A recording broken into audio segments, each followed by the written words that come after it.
الله الرحمن الرحيم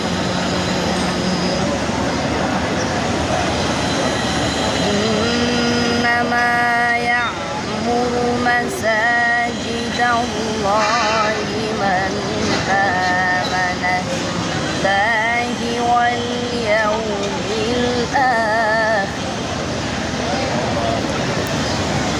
من آمن بالله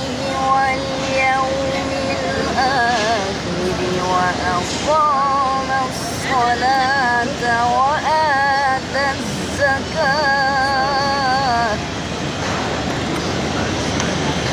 وأقام الصلاة وآتى الزكاة ولم يخش إلا الله